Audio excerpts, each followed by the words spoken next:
Welcome back, movie lovers, to the movie theater lobby for our second gathering. My name is Brandon. And I'm Leah.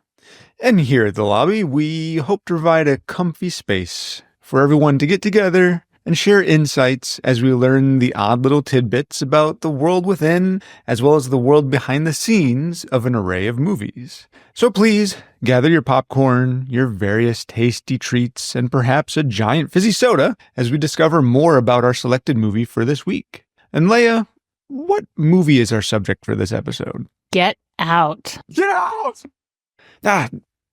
Hold on. Before we get started, I'm just going to text our friend really quickly. Leia, you know how we're going out of town after this, and I promised I'd get house sitting set up. You never did that. No, I didn't. You were in charge of that. I know. Last minute. That was your job. You had one job. I forget. I get busy and forget.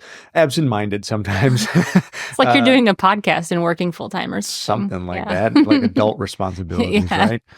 But I know I promised you I'd get someone lined up to take care of the house and take care of the animals while we're away. So just a moment.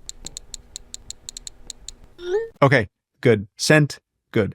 Now, let's cover Get Out. Before we get our synopsis underway, I do want to give a little heads up. Get Out is going to be a difficult one for us to cover without spoilers. Yes. For those of you who want to remain spoiler-free, this is kind of your real quick last-minute warning. As much as a brand new podcast like ours can use every single listen and every single download, if you want to avoid the spoilers, just jump ship now. Watch the movie and then come on back. If you haven't watched it and you want to see it with fresh eyes, then I would leave now. Go watch the movie, but come back because we have some really interesting things to talk about. We got some great stuff. So with that, let's kind of close out this ramble here and get into it. Yeah. Yeah.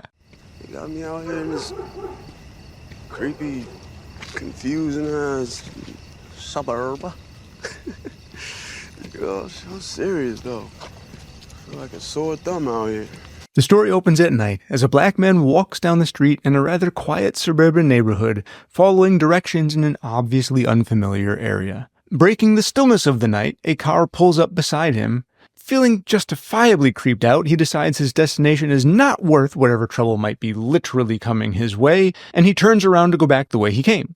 As he crosses the street, he notices the car has stopped and the door is open. He's then attacked from behind and dragged to the trunk of the car. The scene switches and we meet Rose Armitage, played by Allison Williams, who's packing luggage with her boyfriend Chris Washington, played by Daniel Kaluuya. The two have a trip to visit Rose's family so they can meet Chris. He expresses concern about how her family may react to his being a black man since Rose comes from an affluent white family.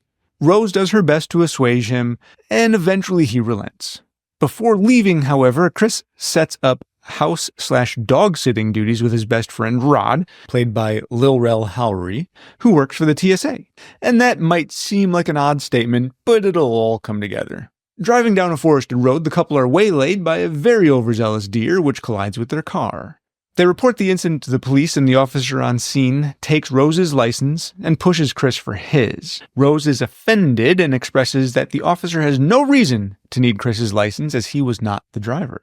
Chris opts to provide his license anyway so as not to cause any trouble, but Rose persists and insists there's still no cause for the officer to check Chris's license. Eventually, the officer gives in and leaves them on their journey. Finally, Rose and Chris arrive at Rose's family estate, which is large, sprawling, and nestled quietly among a fairly idyllic wooded area with a lake. Clearly, her family has some money. Yeah, lots of money.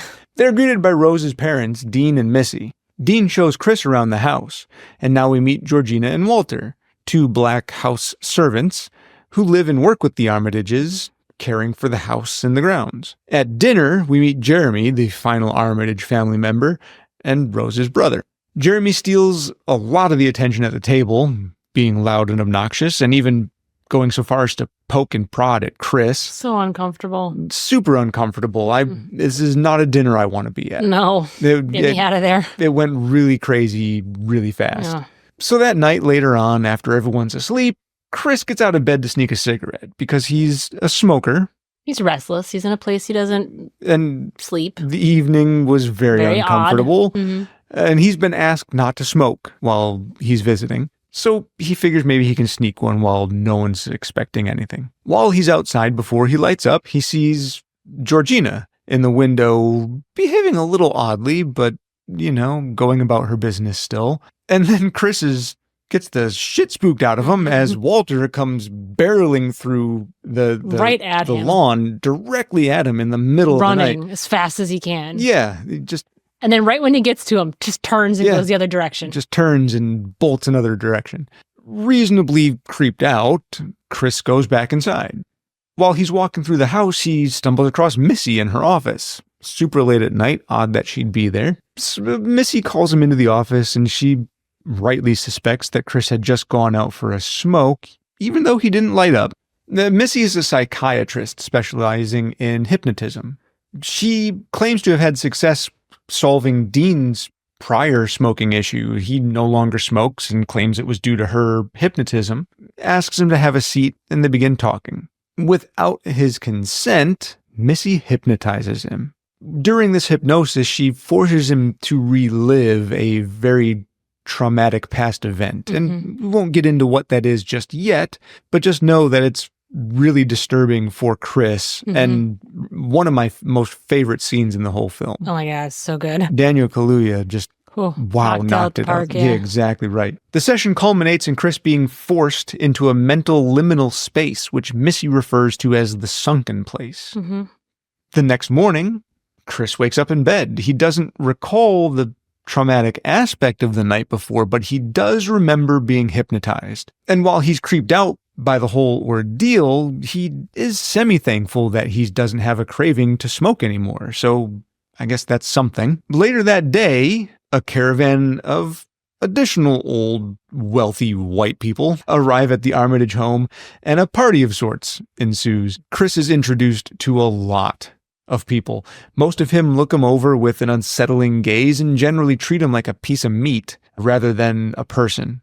Enduring it as best he can, he attempts to form a kinship with the one other rather out-of-place black man who happens to be just about Chris's age. The interaction doesn't go as good as he'd hopes it would. I think it goes as good as anyone hoped it would. No, the guy's got another odd behavior about him. Just not behaving the way you would expect, necessarily.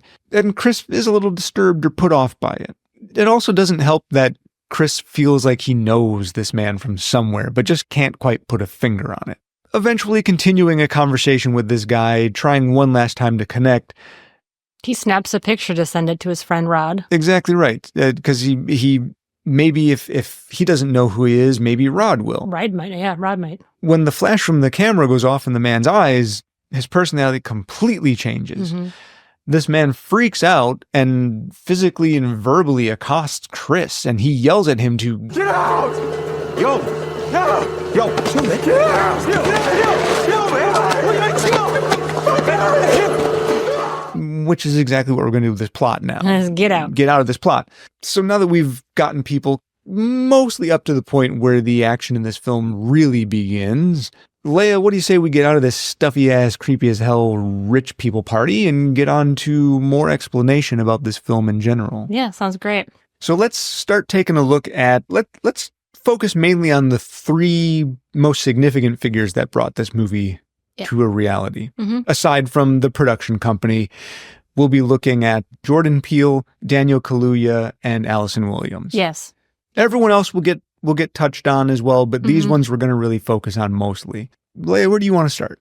Kind of want to start with the election. Do you now? Yeah. All right. That seems like an odd place to start, but let's do it. So Jordan Peele actually came up with the idea for this film back when the election between Hillary and Obama. Oh, when they were in the primaries for the Democratic nomination. Yep, that. And he had thought about these two different groups of people. So the black people and women, Sure. and they're two, racism and sexism are like these two parallel issues. Yeah, two historically oppressed groups of people. Yeah. And so he was thinking about like, gosh, who deserves it more? Right. Which group has it coming to them? Which group, should have this chance? Should be exalted. Should be exalted, yeah. Because really, there's no answer to that, right? Like, they're both groups that have been historically suppressed, And so he kind of started thinking about these ideas and coming up. He had some other inspirations too. One of his favorite movies is Rosemary's Baby. Sure. And he also was looking at the movie The Stepford Wives. And these movies are kind of more about sexism and oppressing women. Paranoia. And Rosemary's Baby being one of his favorite movies. I think that was his biggest inspiration. Sure. Rose came from Rosemary. Rose name, yeah. Roman from Roman Polanski, right? Polanski, yeah. So he also pulled from a lot of other movies. So there's Silence of the Lambs. He drew some inspiration from that, especially this scene between Chris and Missy. He kind of pulled the Hannibal Lecter scene where he's trying to get into Clarice's head. Yeah, a mental game. And the mental game, yeah. He kind of pulled that into the scene with Chris and Missy where Missy's trying to hypnotize him. Yeah, obvious. Yeah, it's a very kind of in-your-face shot. Mm-hmm. Yeah. He seems to like older horror movies too, so... Yeah, classic horror. Classic horror. He pulled... So the very beginning of the movie you talked about in the plot... Right, where with he's the guy walking through the streets. Yep. He kind of pulled this quote, perfect white neighborhood from the 1978 film Halloween. Oh, yeah. Yeah, yeah, obviously. Mm-hmm. That was one of his inspirations for that opening scene. He also pulled inspiration in style and tone from the British TV series Psychoville.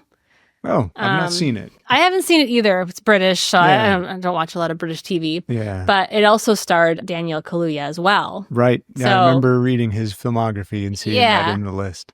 Yeah, so he pulled all these different kind of things, and he was writing this story, and I don't think he ever really thought the story was going to go anywhere. He was just kind of writing it for himself. Sure. And then his best friend, Keegan-Michael Key. Right. And if anybody knows who that is, they did a show together called Key and Peele. Key and Peele, Comedy Central series. Fantastic sketch series. Mm-hmm.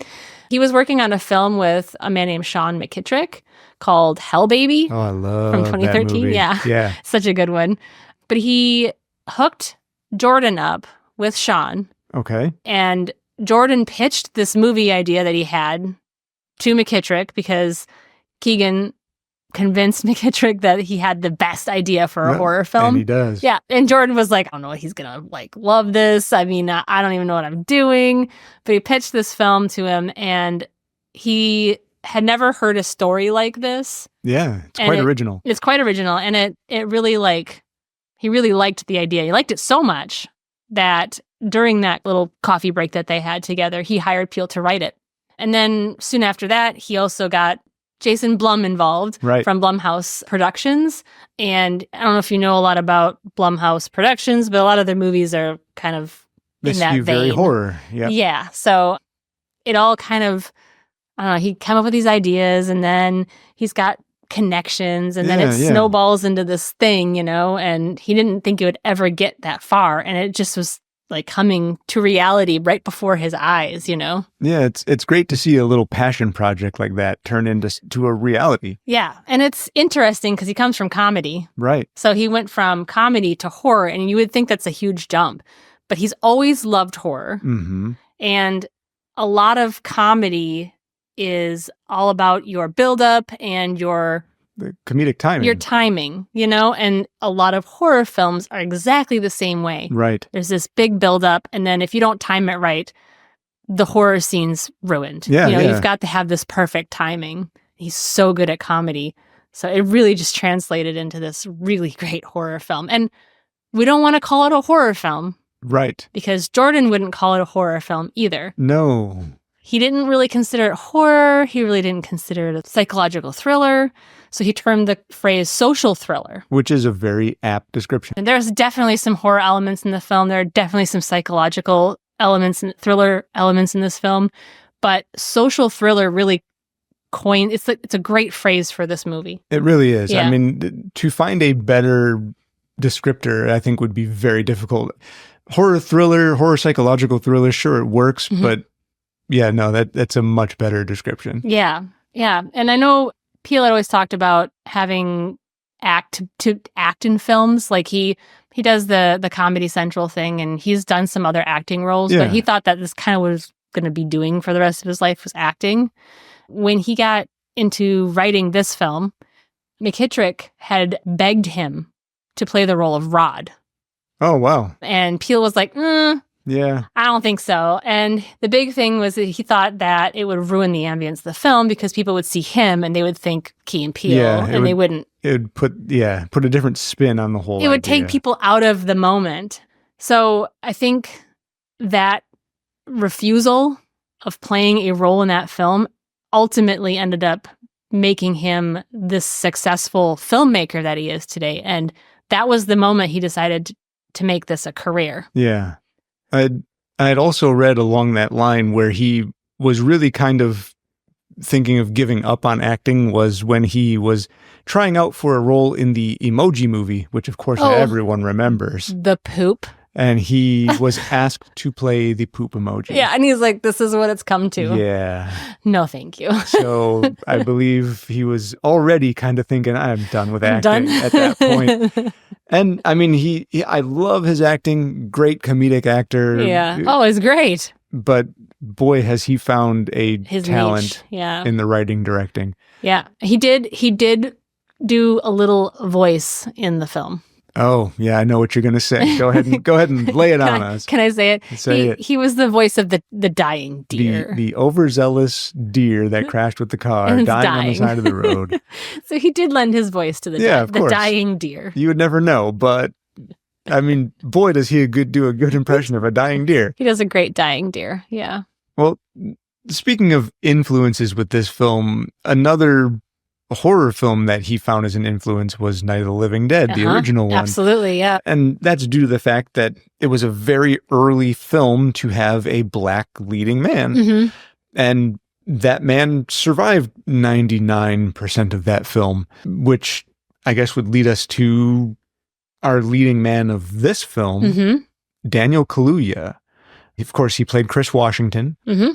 He was born in 1989 in London to Ugandan parents. He's a British accent, yo. Yeah, he has a British accent, and you would not know with this film. I think there's a few occasions where you can sort of hear it come through. Yeah, but for the most part, wow, does he have a really great American accent? Yeah. But he's been around for a while. Mm-hmm. We talked about Psychoville. He's done some stage work, some screen work. Mm-hmm. He even wrote a stage play when he was 9 years old. Nuh-uh. That's adorable. And it actually got performed at Hampstead Theatre in London. Wow. Yeah, it's pretty crazy.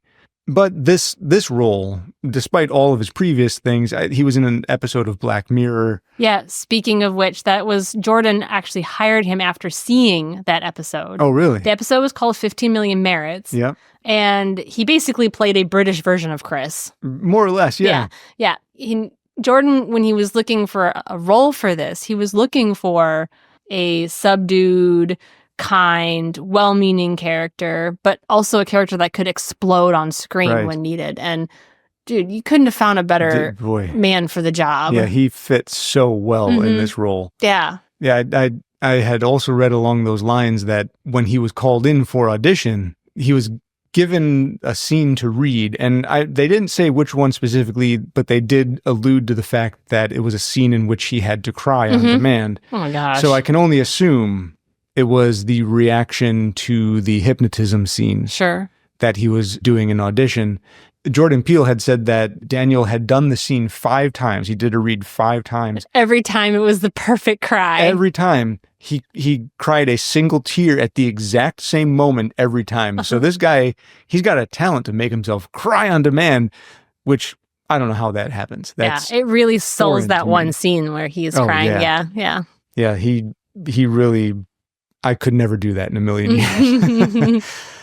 But Daniel Kaluuya, even after this film, has done a few other things. He's gotten a lot of awards, a lot of nominations. He was nominated for an Academy Award for Best Actor for his role in Get Out. Yes, and he won that particular award.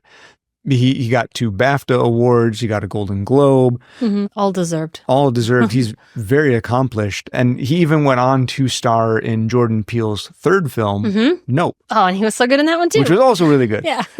So yeah, I feel like Jordan Peele sold the film. Yeah. But Daniel Kaluuya sold the film. Yeah, he couldn't depict a better actor for that. Talking about Daniel Kaluuya, we would be remiss if we don't mention his counterpart in this film, Allison Williams. Yeah, it's like yin and yang. who obviously is his girlfriend in the Mhm. film, played Rose Armitage. Allison also has an amazing A gift. skill at her acting in this film. It's unnerving. We don't want to talk too much about No. it because it'll give away some things. But there's some sequences where she pulls off some acting tricks, and man, they really hit you good. really creepy. Yes. She So unnerving. She also has been around for a little while. She's the daughter of Brian Williams, who's a news anchor, or was a news anchor for a long time. She went to school at Yale, so that's pretty impressive. Yeah, smart girl. I would not have gotten into Yale. But her kind of most notable role, aside from Get Out, was a long stretch on the TV series Girls. Where she plays a woman named Marnie. Yeah. It's an HBO show. Yeah. Yeah, I never did get around to watching much of that one, but She was a main character, and it was around for 5 years. and it so was pretty acclaimed for its run as well. yeah, and I watched a few clips. I'm like, I should watch that. It sounds like it's kind of funny. Yeah, I've heard it was a really good, entertaining show. Yeah. I heard that Jordan actually had chosen her because she gives off kind of this air of trust. And it's not just from her role as Marnie, but also because she played Peter in Peter Pan, which was Peter Pan Live. Right. I don't know if you watched any clips of that. Oh, I didn't know. She can sing. Can she? Yes. Oh, she got a voice on her. Oh, she has the most angelic voice, but she plays Peter Pan in that, and it kind of, of course you trust Peter Pan, and Peter Pan's this sweet, carefree. Take it to Neverland. Yeah. Really fun. So he really wanted to pick somebody that kind of gave this air of trust and, sweetness.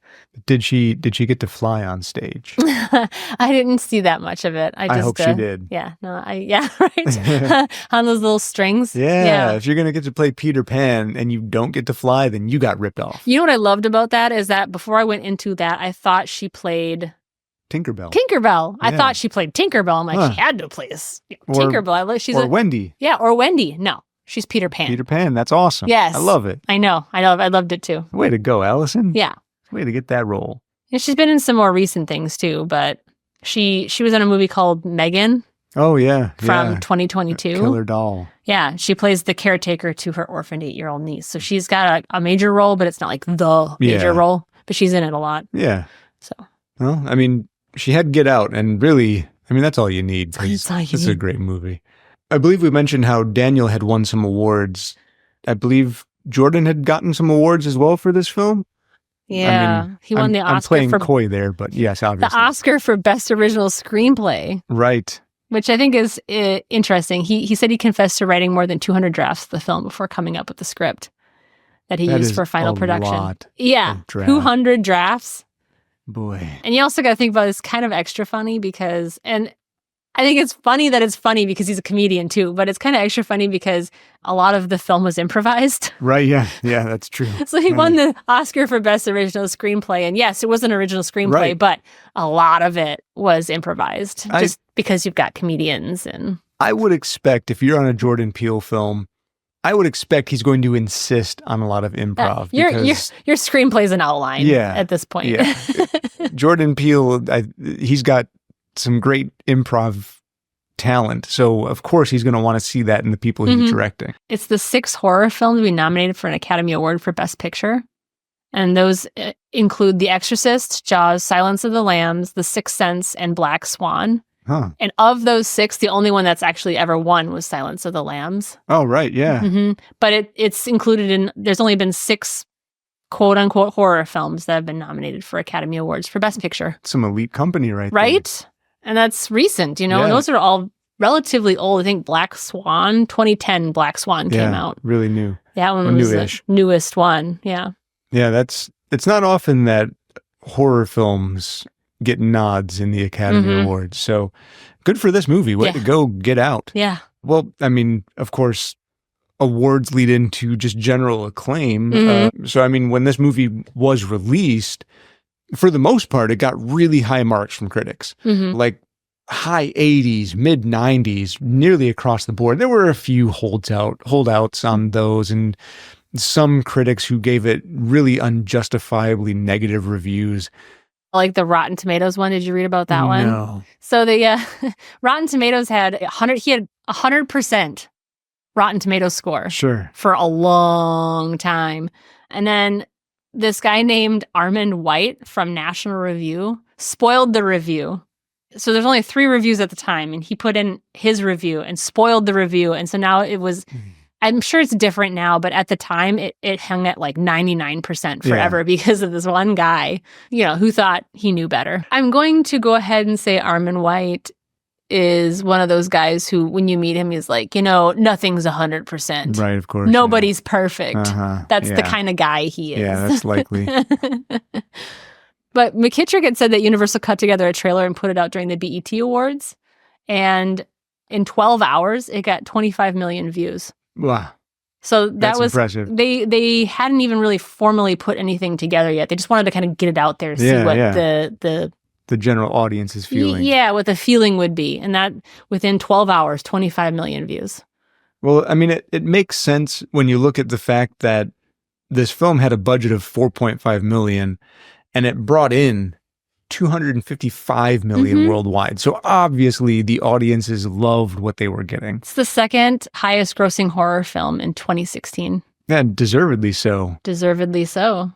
Blum figured everyone who likes horror movies probably saw this movie. Because you like horror movies, you're going to go see a horror movie. But because of the kind of subject matter of the film, he felt there's a whole other group of people that went to see it, not just for the horror, but for other aspects of the film, which also leads to the success. And of course, during the time with the election and the political climate and the race climate, like it was just the perfect storm for this movie to have all the success. Yeah. Just a lot of tension in the air. Absolutely. It was speaking a message that people wanted to talk about, but I think weren't comfortable talking about out loud at the time. No, and he did it in a way, and I think that's one of the things he even mentions is that, like the movie Stepford Wives and Rosemary's Baby, they touch on subjects that aren't comfortable to talk about. Right. But you can watch it and it's entertaining and you get something from it when you watch it. And I think that's kind of what he accomplished with this film too, is that he really wanted a film where he could touch on all these really sensitive subjects, but also still make it entertaining. And when you leave that movie, you start thinking about things like, what the hell did I just watch? Right. And really start delving into your mind on that. And Jordan had even said on a few occasions that while the movie does have an overt commentary on racism, he intended for the audience, whether you're black, white, brown, whatever, he wanted the audience to feel like they were Chris. Like Chris is the and you analog get the sense on the screen for you. Absolutely. Which is why you're so uncomfortable the entire freaking film. He wanted everybody to be able to feel the discomfort, the justified or not paranoia, the uneasy bigotry, the casual and sometimes overt racism. He wanted to Get Out to be purposeful, to bring people together rather than divide them, to give them all a feeling of, God, doesn't this suck? One of the kind of interesting things about Peele's background in comedy is that he also realizes there are some horror thriller films kind of lose their audience, kind of with those classic corny horror tropes that you see. I've seen a lot of them. Yeah. So like an example, someone going up the stairs instead of out the front door. Like, why are you doing that? Yeah. Why aren't you just getting out? Yeah, get out the door. Get out. So that's kind of where that film title comes from. Shout at the screen. Shouting at the screen, get out, He also felt it was important to make comedic relief in the film be from more like real life moments instead of being forced. So I think his background in comedy helps him with these these corny horror tropes and some of the kind of corny comedic relief that you find in some of these horror films. He makes it so much better. Yeah, to make it, like you said, make it feel more natural rather than just a forced, here's a funny guy in the middle of this horror situation. Yeah. He does a really good job of making that not so forced. I like the way he did that in the fact that he used Rod as a lot of the comic relief. And while he was somewhat involved in the overall horror of it, he was distanced because he was not in that location. He wasn't at the scene of the horror. So he's reacting from an outside perspective, and that's where the comedy. And it's real life. Like that's how you be on the other phone. Like, you're not scared of this, man. But they could have made you do all types of stupid shit. They have you fucking barking like a dog. flying around like you're a fucking pigeon, looking ridiculous, okay? Or, I don't know if you know this, white people love making people sex slaves and shit. But kind of as you were mentioning with the shouting at the screen, the get out, there's another aspect kind of laid throughout the whole film that is meant to give that idea of get out to Chris specifically. The kind of theme song for the movie, Shikliza Kwa Wahenga. Yeah, I wasn't going to attempt that one. Good job. Thank you. It was written by a composer, Michael Abels. And it's a Swahili language. When it's roughly translated to English, it's saying roughly, listen to the ancestors, run. You need to run far. Listen to the truth. Save yourself. So the whole time that's the song's in the opening of the film, it's played over top some of the more dramatic sequences. It's like ancestors trying to tell Chris, just get out. So I think the music was so well put together. So Michael Abels had never worked on a film before this. Oh, really? What had he done before? So Jordan Peele actually found one of his orchestral compositions called Urban Legends on a YouTube video. Oh, no kidding. And from that YouTube video, he decided, quote, this guy could terrorize some people in this movie. That's what he thought. Yeah. The music was really creepy. Yeah. So it was kind of like his score debut, you know. There's also another song in there called Run, Rabbit, Run. It was played a couple times throughout the film. Yeah.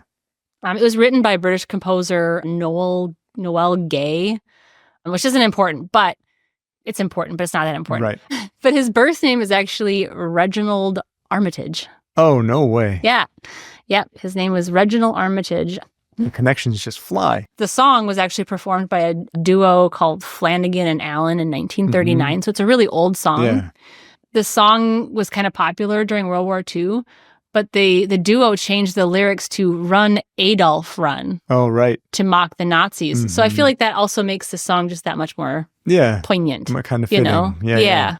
When it's played in the opening of the film, when the man who's walking in the dark neighborhood gets abducted and taken to the trunk of the car, the man who's abducting him is wearing a knight's helmet. Which seems really weird, and you're wondering why. It's never really necessarily brought up or relayed what the hell the helmet's all about, other than just obviously trying to obscure Hide this your man's his identity. Originally, and this is going to come with a little bit of a spoiler here, originally it was conceived by Jordan Peele that the Armitage family and the other assorted rich white people that you see later on all had some previous connection to the Knights Templar. Oh, okay. And that event, at some point in time, their group as it stands now had splintered from the Knights Templar, and they were looking to find a way to, I guess, succeed at a version of immortality. And That's I guess about as far as you should go on that one. So we're going to end it there. So we'll come back to that. That's a little connection there to that whole concept. So we had talked about the sunken place. And I think we're moving out of talking about characters now and more into some of the world stuff. Yeah, let's get into some other stuff. Because this is a little different. Some of this world stuff connects to the characters in kind of a hodgepodge kind of way. So I know we were talking about the scene with Missy and Chris where she's hypnotizing him and this place called the Sunken Place. One of my favorite scenes, yes. Yeah. It's the scene where he cries on cue. Man, powerful. So good. So good. They were trying to figure out a way to get that to like feel real on screen. So they have it on paper, but how do you make it like look real? It's an odd thing to envision. Yeah, and it's something I've never thought about because you watch a movie and you're like, you just take it for granted. Yeah, of course. The cinematographer, his name's Toby Oliver. He used this technique called dry for wet. And it's used for underwater scenes. It was used a lot in the James Cameron film, The Abyss. Okay, yeah, I like that movie too. What film don't I like, apparently? Right? So it's a concept where you shoot a dry stage and then you use lots of smoke and you do it in slow motion. And then you can add like light to refract the smoke, make it look like there's ripples in the water. Boy, that's creative. Yeah. And so they did that and they used that so they didn't have to use any special effects. Sure. They just didn't use the smoke. So it was slow motion and, they used wind. And so he looked like he was sinking, but it wasn't in water. It was in his mind. It gave it that that real effect without necessarily having to throw everything into like computer generation. Yeah. Now, sink into the floor. Wait. Sink. Yeah, so you get a sense that he's sinking into his mind, not, in water or anything like that.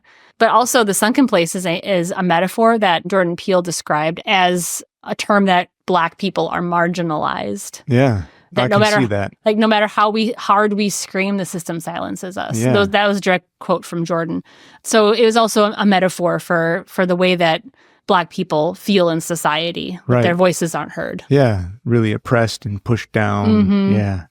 There's some other symbology in the film I thought was really interesting. And they're things you wouldn't think about unless you read about it or you just happen to take special care and notice. Of course. But during that scene as well, she's hypnotizing him and she uses a teacup and a spoon. Yeah, super unconventional. Usually you think of pocket watches. Yeah, that's exactly what he says in the film, right? You just dangle a pocket watch in front of people's faces. Is that it? So she's using a spoon and a cup, and the spoon is a silver spoon. Of course it is. So that kind of is a metaphor for privilege. Privilege and wealth, And wealth. upbringing, yeah. Yep. There's also an eerie scene where they're doing an auction. And we won't describe exactly what the auction is about yet, but they're holding up like bingo cards. Yeah. And it has a lot to do with racism. When you were trying to buy a slave, right, you would use like a number or a bingo card. Yeah. So they used that as kind of a metaphor for that. There's also another scene where Rose is drinking milk. Yeah, kind of. She's eating some Fruit Loops. And drinking milk. Separately, not together. Not together. I mean, she's consuming eating them both at the same time. a Fruit Loop and then drinking a drink of water a sip or of milk. Yeah. But there's some talk that maybe that milk symbolizes purity, white supremacy, because milk is kind of, milk and honey. It's kind of like symbolizes that, I guess. Yeah. There's also another scene where he is sitting in an armchair. Yeah. And he's in the sunken place and he's scraping at the chair and he's pulling what looks like cotton out of the chair. The cotton filling out of the chair. And that's symbolic of that history of Black slavery, cotton picking. And so that was symbology that was purposely put in the film for that reason. Yeah. I know there's also significance to the symbolism of deer. So back in the days of American slavery, buck was a term often used for a Black male. And of course, there's a deer they hit with their car, and they mentioned that to Rose's parents.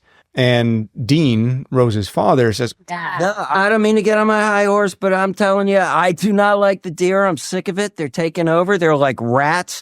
They're destroying the ecosystem. I see a dead deer on the side of the road. I think to myself, that's a start. Kind of giving an underlying tone of maybe what his genuine feelings are. Yeah. But aside from that, and this is going to get into a little bit of spoiler territory here, when the deer is hit by the car, Rose, it kind of slides right off her back. Doesn't really care. But Chris is really distraught by the whole situation. Gets out of the car. And when you're watching too, you're like, why is he even getting out of why is he caring so much? But the traumatic event that Missy's hypnotism forced him to relive was that when Chris was young, he was at home alone while his mother was out, expecting her to return. And he was watching TV. It was a rainy night, and she was really late. She was not home on time. And rather than be concerned about it, Chris just sat and continued to watch TV. He was concerned, but he didn't know what to do. Right, yeah. Or he didn't want to. And young Chris eventually found out that his mother had been hit by a car and died on the side of the road. And she was alive when she had been hit, and that if he had gone to her, he may have been able to save her. Right. So that's why he gets out. The deer is, kind of an analog to that. Aside from that, there's another time that we see a deer toward the end of the film where Chris is in that chair you had mentioned, and there's a stuffed deer head above the TV. And he's being forced to watch this TV but he doesn't want to sit and watch the TV. He wants to actively do something.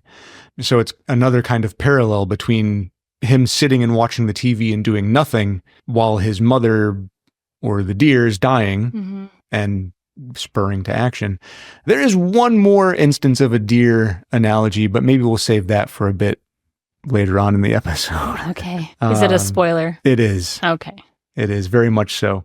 So, you know, the last name Armitage has got some interesting history to it Sure. that I found was worth mentioning, especially for you. Oh. But it's an homage to the 20th century horror writer H.P. Lovecraft. Okay. Oh, yeah. Yeah. It's the last name of the protagonist in Lovecraft's story, The Dunwich Horror. Yes.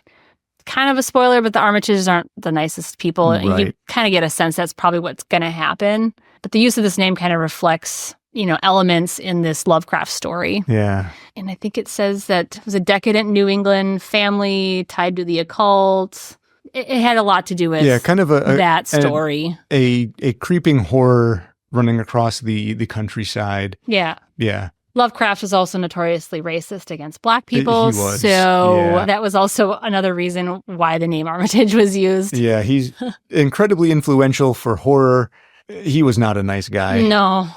I mean, he was nice to his white friends. Let's just say that.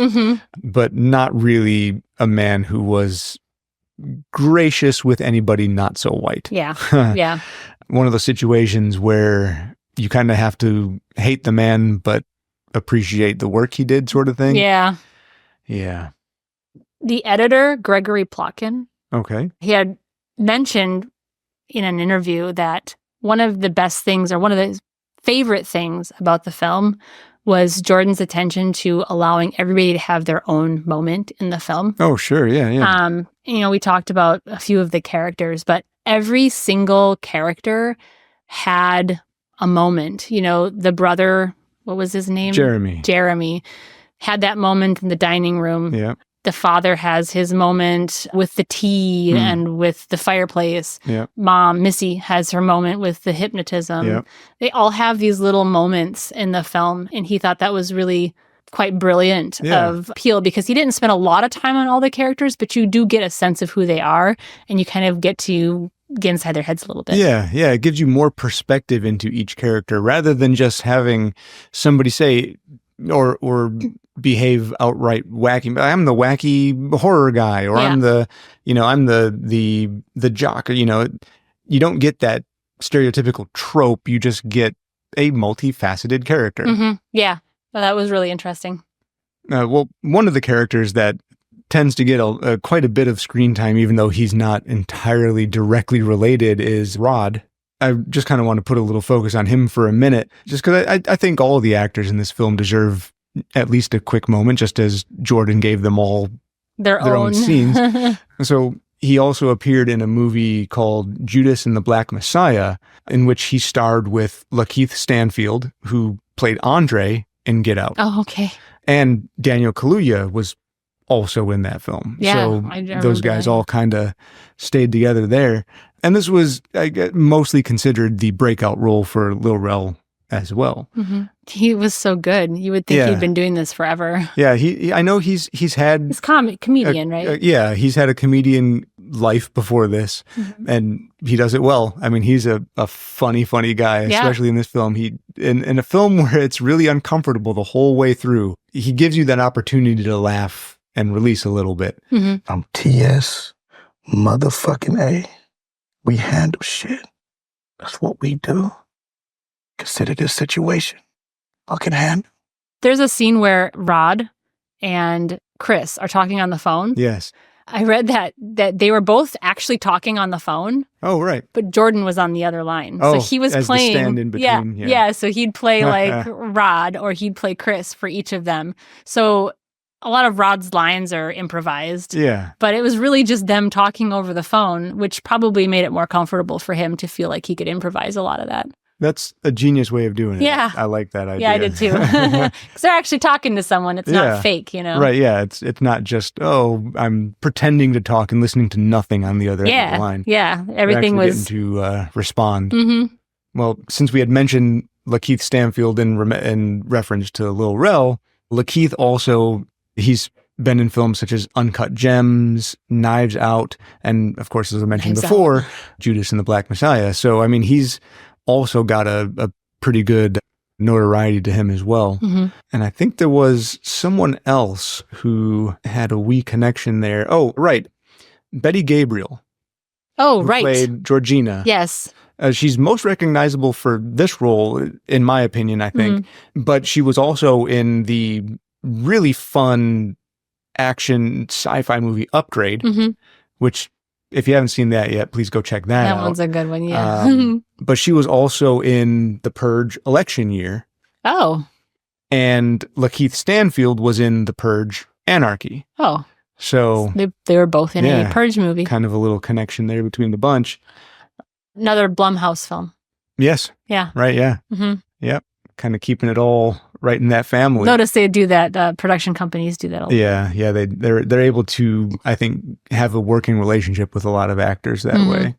You know, another actor one of my favorites was Bradley Whitford. Oh, right. Yeah. And really the biggest reason he's one of my favorite actors in this film is because of his work on Handmaid's Tale. Oh, okay. One of my favorite shows of the last probably, 10 years. Yeah. And I'm ashamed to admit I haven't watched it. It's okay. It's it's another one of those women's lib type films about how the country in the future goes to hell and women are treated like second-class citizens to the point where we're slaves, Another basically. form of oppression. Yeah. Another form of oppression.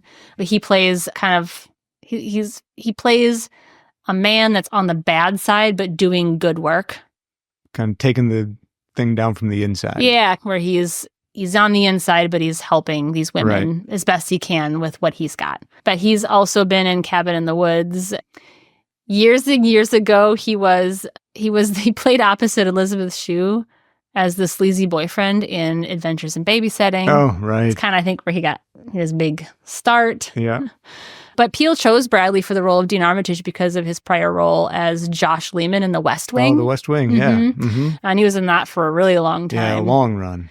Peele wanted all of the Armitage family members to have the distinct white liberal feel. And that's in quotes. I didn't say that. Right. Distinct, quote, white liberal feel to them. Yeah. And so that's kind of one of the reasons why he picked Bradley for that role. I can see that Yeah. for sure. The whole, if I could have elected Obama Yeah, again, if I could have voted for Obama for a third term, I would have done would've. it. Yeah. Yeah. By the way, I would have voted for Obama for a third term if I could. Best president in my lifetime, hands down. I agree. Yeah. Bradley Whitford's counterpart in this film as well, Catherine Keener. Bradley Whitford played Dean, by the way, and Mhm. Catherine Keener plays Missy.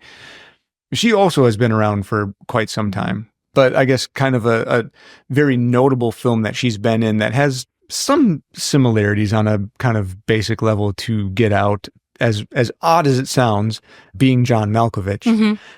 Yeah, so she's got another long list of Good films. work that she's done as well. Mhm. And I mean, I don't want to leave out Marcus Henderson either, as we had mentioned and talked a lot about films that deal with oppression and that as well. Marcus Henderson doesn't have the in fact, he probably has the smallest actor list on this group, but he did have a very small part in the movie Django Unchained. So And he played who in this film? in this film, he played Walter. Oh, okay. So another kind of smallish role, but very important, obviously. And Walter was the groundskeeper. Yes, there you go. Yeah, one of the groundskeeper, the guy that was mowing the lawn Yeah. with a push mower. With a push mower and trying to rake the entire estate with a hand rake. Yeah. And the guy who was running at Chris in the middle of the night. Yes. Yeah. Okay. Well, I should get back to work and mind my own business. Well, now that we kind of touched on the remaining cast there, at least the main significant cast, I wanted to point out another scene that I felt was very poignant to the film, because I had kind of a similar thought after I had read this little exchange. There was a mention by Jordan Peele that the only scene that Daniel Kaluuya had a really hard time with getting in a mental space for, there's a point where Chris has kind of had it Okay. with being here. And it's just after he's told to get out. Okay. Yep. And he and Rose walk to the lake and they have kind of just a conversation together. And he says, let's just leave. Let's just go right now. Let's go. And he couldn't figure out why Chris wouldn't You're right. He just couldn't leave. Daniel couldn't understand why Chris just wouldn't leave without Rose, why he wouldn't just go. Jordan explained to him that Chris is in a mindset of, after what happened with his mom, he wanted to believe he's the kind of man who wouldn't abandon family, who wouldn't just give up. And Rose's family. And Rose had become family to him after their time dating. So he didn't want to just leave and become that man that he didn't want to be. So he chose to instead stay and convince Rose that when she was ready to leave, and she sort of would give him the idea, okay, let's just kind of wrap up what we're doing and then we'll leave. So he conceded. So after Daniel had gotten that explanation from Jordan, he finally got into the right headspace for the scene, and obviously he very much nailed that scene as well. Yeah, headspace is so important. Yeah, it really is. There's another scene, and I'm going to go into more detail about it later, but Sure. there's another scene where he's asking Rose to find the keys. Let's just jump into spoiler territory right now. Sure. Yeah. Okay. So last opportunity for anyone who sat through any of the spoilers we've already given. If you don't want to hear any more, like you're putting your foot down. I've heard enough. This is I feel like I've been spoiled enough. Brandon and Leah, you've ruined my ears and my eyes enough. Yeah, so this is your chance to get out. Get out. Sex slave! Oh, shit! Chris, you gotta get the fuck up out of there, man. You in some high, wide shut situation. Leave, motherfucker! Okay. I think I see that. Okay, there's one leaving. Just one. Just That's one. not bad. That's not bad. Okay. You guys are... The rest of you are pretty cool. Yeah. Okay. Now let's talk about the one who left. Boy, what a jerk. Okay, no, let's not do that. Okay. So now please resume the key. The key scene. Yeah. So there's a scene where Rose is told to get the keys, and she's searching for them, and she can't find them anywhere. They're in the bedroom, and she's looking in her bag. He's like, you can't find them. And you can feel that he's like his panicking, but he's trying to be calm because he knows she's trying to help him, and she's looking for the keys and she can't find them any faster than she's trying to find them. So he's trying to stay calm, but you can tell there's tension building. Yeah. And so she leaves the room to see if she can find the keys somewhere else. And when she leaves the room, you hear like a click and like a ring, and it's a door. And you look over and the door to her attic space or crawl space is open. So he goes in there and he finds all these pictures of Rose with all of these other Black men. Some of these Black men are familiar. Yeah. They're Black men that he's seen or that he knows have been missing. They're the guy that he snapped the picture of and sent to Rod. Turns out that guy was somebody they actually did know, and he disappeared. So these weird things are happening. And so, of course, suddenly the panic starts to set in. Even more so. And he goes down the stairs to find Rose, ask her where the keys are. She's still looking in her bag and looking for the keys. During this whole scene, I guess the whole crew kind of were having a hard time getting into the character for this, trying to figure out how we were going to reveal it and then reveal it again. Because you've already revealed it. He knows. Yeah. But now he's going downstairs and he knows. They don't know that he knows. Yeah. But do they? So there's this odd moment. And so it was hard for them to really figure this out. They needed to wrap the scene in one day and didn't have time to rehearse with the actors as Peele normally does. So that also had some building tension. Yeah. Peele told them they had to trust that the rising tension and the release would work in the completed film. And he told Daniel to act out his frustration in the scene in that character. So that frustration that you can palpably see and feel is literally him frustrated because he doesn't know what he's doing. This is, what am I doing? Let's get the scene going. He's so frustrated. Rose. I don't know where they are. Rose? Rose! Rose, give me those keys! Rose, give me those keys. Rose, now! Now, the keys! Peele is quoted with saying that's like the first time he ever felt like a real director because the whole cast trusted his process and just did what he asked them to do. And it was such a success because when she reveals the keys, it was like suddenly like a light clicks or like a switch goes on and they're all different people. Yep.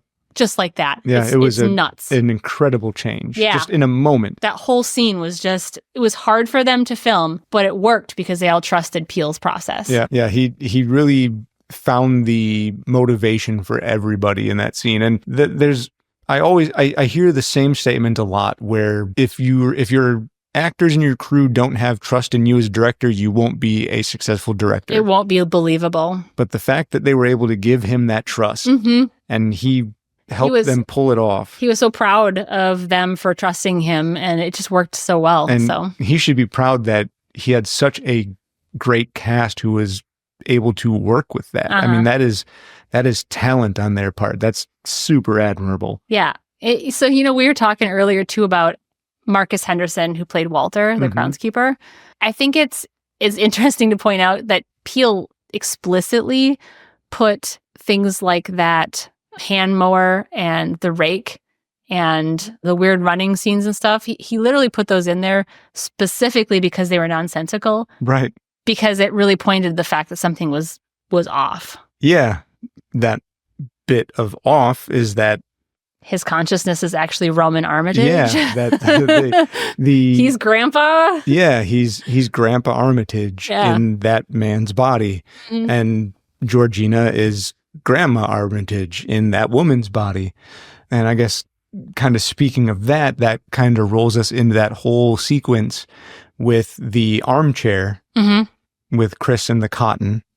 And do you want to explain what the symbolism or you suppose you already explained what some of the symbolism is, but how the cotton, he used that to plug his ears so he wouldn't be able to hear the suggestions. But I guess in that same sequence is where we see that stuffed deer head mounted above the TV. And the final way that deer comes into play is kind of a neat turnaround in the whole Dean thinking all deer should be killed moment, because when Chris finally does manage to escape that chair, he takes that mounted deer head off the wall and uses it to kill Dean. So poetic justice. Dean is now killed by the thing he thinks should all be eliminated, be that either symbolically as him having the stand-in of deer for black people, or just taking it on a face statement of him wanting all deer eradicated. Now he's being eradicated by a deer.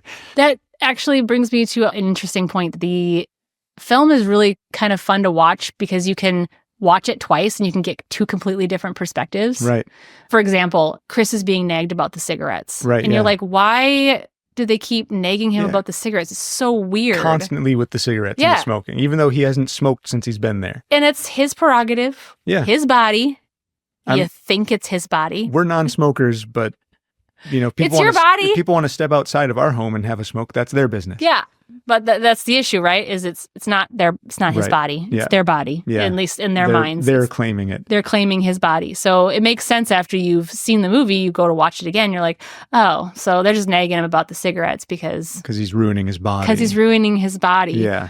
And then there's another whole scene where he's being like paraded around under the guise of being introduced to all of these friends. Yeah, at the party when all the old wealthy white people show up. Yeah, all the old wealthy white people show up. And he talks to one guy about golf. And he's like, how's your swing? Here, do it for me so I can see it. And you're like, that's so weird. Yeah, it's weird to show off your golf swing. Yeah, okay. Gordon loves Tiger. Oh, best I've ever seen, ever. Hands down.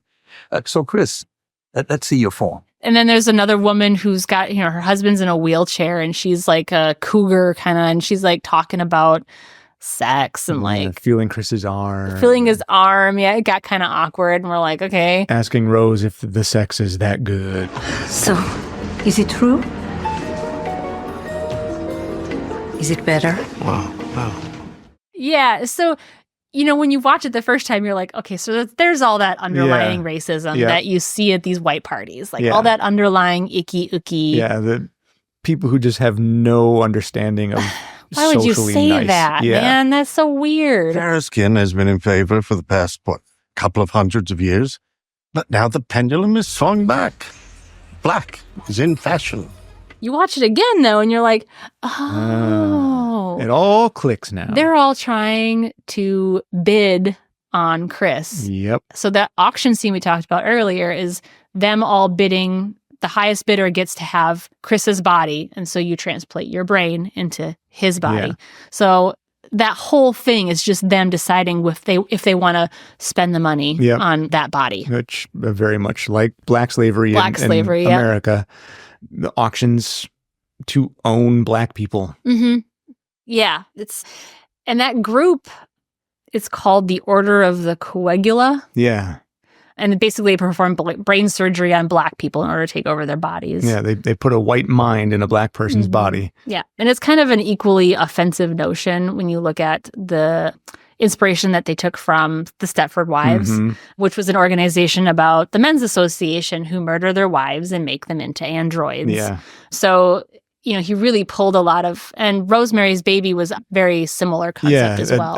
A cult who uses Rosemary against her will to be a vessel for the baby of Satan. Mm-hmm. Yeah.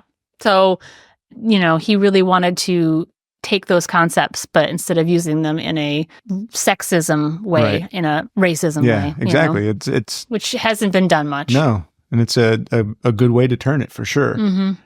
So I did mention that they are the Order of the Coagula, I think it was called. Yeah, I believe that's right. There's a scene where Chris is watching that TV. Mm-hmm. Originally it was supposed to be a scene where he's listening to the song by James Taylor, You've Got a Friend, over and over, but he couldn't get the rights to it and it was too expensive. So they came up with this video instead, which Peele ended up preferring the video over the other idea anyways. Thinking about it now, I don't think that would have fit as well as this really did. Yeah. He said that part of the inspiration for that idea came from the TV show Lost. Oh, right. Yeah. They had these videos called the Dharma Initiative videos, and he said it kind of gives you that same feeling. There's also a scene in The Matrix where Morpheus explains the truth about reality to Nemo. Oh, sure. To Neo. Nemo. To Neo. So he said those are kind of the things he pulled from those movies to come up with this idea. And he said, oh my God, there's this produced thing. It goes so deep. We're just hitting the tip of the iceberg. Right. You watching this and you're like, shit, this is deep. Yeah. Because they've got a whole produced video. And who's the guy that's in the video? It's the grandfather. It's Grandpa Armitage. Grandpa Armitage. His brain is transplanted into Walter. So this it's like it gets all crazy at the comes end. together. It gets so crazy at the end. Not to sidetrack us too much, but I really do, desperately, I want to see a Pixar take on The Matrix now. I definitely want to see Nemo as Neo. All right, that's enough. I know Kung Fu.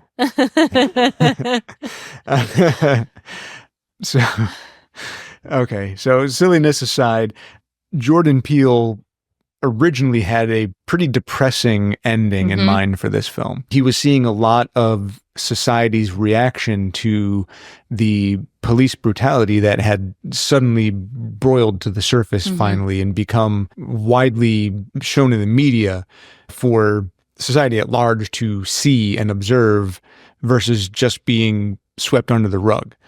And Jordan felt that this was a hopeful turn, I guess. So he felt that the depressing ending no longer fit for the film. So he wanted to give a happier ending to the when audience. he tested it, he said it just sucked the air out of the room. You could almost feel it. Yeah. It was sad. So- And they named that ending The Sad Truce for a so reason. The original ending ended with, instead of Rod showing up in the final confrontation when Chris was escaping and Chris essentially killing the entire Armitage family, instead of Rod showing up at the last minute to whisk Chris away to safety, it was the police. Actual And police. They show up in the middle of him strangling Rose in the middle of the street. It's a bad look. It's a bad look. Yeah, real bad look. And of course, Chris is arrested and taken to prison. But it's a look that you feel like you've seen in the media before, which is probably why it didn't do so Right. great. Yeah. Even though we, as the audience, we know exactly what he went What through. happened. And in my opinion, is justified for what Yeah, he did. no kidding. But of course, the police don't see it that way. Right. So it then cuts to a scene with Rod coming to visit Chris in prison. And Rod, of course, asks him how he's doing. But then he says, if you can just remember some names, if you can give me some names. And Chris admits to not being able to recall any additional names or even know any other names. And Rod just keeps insisting, we just need to track down the rest of these people. And Chris insists. He stops Rod and says, I stopped them.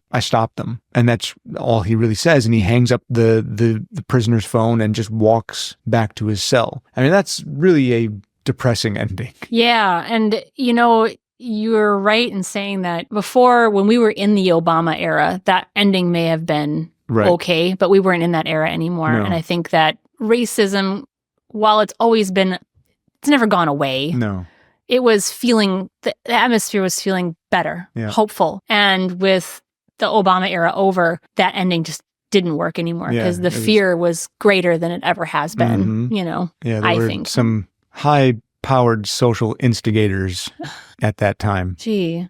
Well, now that we're all thoroughly depressed. I have one more. You have one more? One more small, Is it tasty tidbit something that's going to give us a little more levity. Yeah, maybe? it is. Yeah, Okay. and it's totally out of the realm of anything we've talked about. It's really kind of just like a one-off, like, oh, that's interesting, kind of a thing. Lay it on us. So there's a lecturer in the Department of African American Studies at UCLA. Okay. Name's, I might murder it here because it's a hard name. Tanarive Due. Okay. Tanarive Due. They came up with a class. They tweeted about it to see if they could get, people interested in it. Sure. But it was called Sunken Place, Racism, Survival, and Black Horror Aesthetic. That's what the class is called. All right. By the way, I want to go to that class. It sounds amazing. It does sound amazing. But they ended up having the class and students were signed up for it. And during one of the classes, they were watching the scene with, before I tell you what scene they were watching, Jordan Peele actually reached out to this lecturer and was like, hey, wouldn't it be cool if I showed up at one of the classes and surprised them? And the lecturer was like, yeah, that'd be really funny, and whatever. And it kind of ended there. Sure. So they were watching the scene where Rose is holding up the keys and revealing she's in the scheme to get him there. Right. Various. Yeah. The lights come on. Lecturer asks the class, quote, what do you think the director was trying to say about the coveting of Black bodies? And then Jordan Peele stands up in the back row and he says, I have a question. And I guess the whole class went crazy. And there's a small video of it online. You can watch it. Okay. But I thought that was really cute that he went out of his way to go to this class, just to be Jordan. Yeah. Well, and to give insight into his feelings, his emotion, what the film was trying to convey, to give these people, these students, a real genuine answer. Yeah. And, that just shows you what kind of impact this film has had on the Black community in general.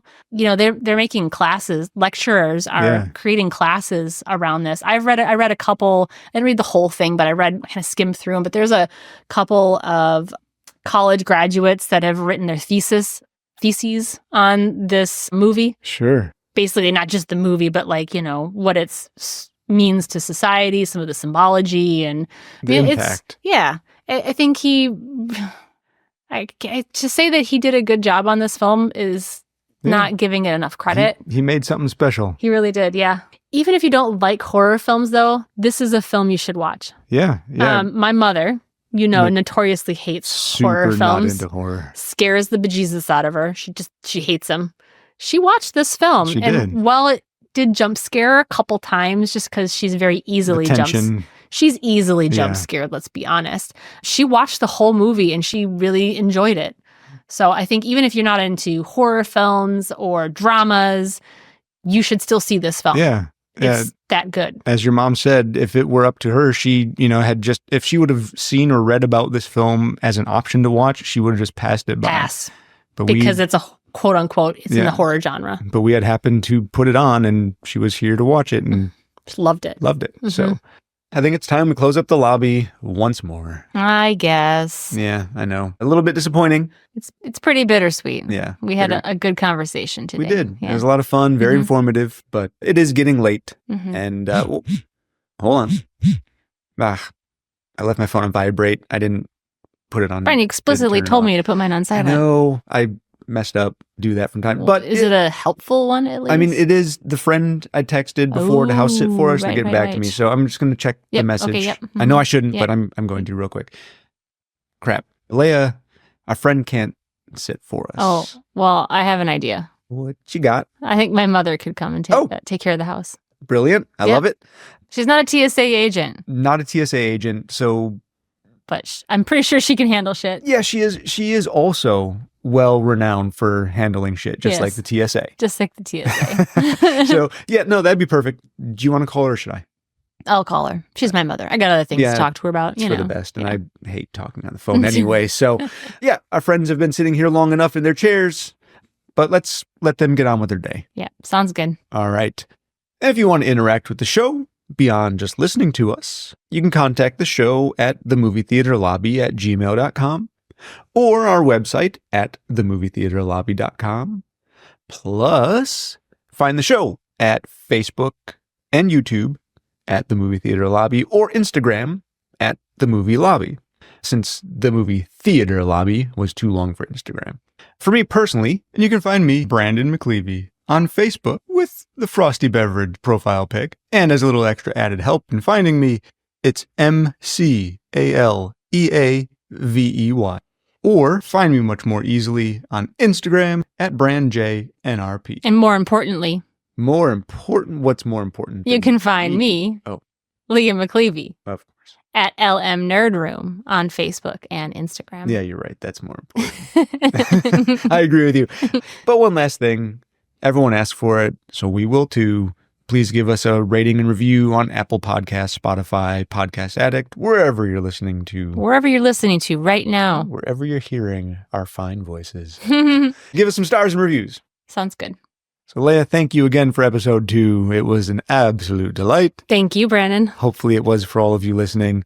And we will see you next week at the Movie Theater Lobby. Then he sent me some weird picture, and I'm like, oh man, that's Andre Haysworth. This dude been missing for 6 months, right? So I do all my research, because as a TSA agent, you guys are detectives. I got the same training, we might know more than y'all sometimes, because we dealing with some terrorist shit. So, but that's a totally different story.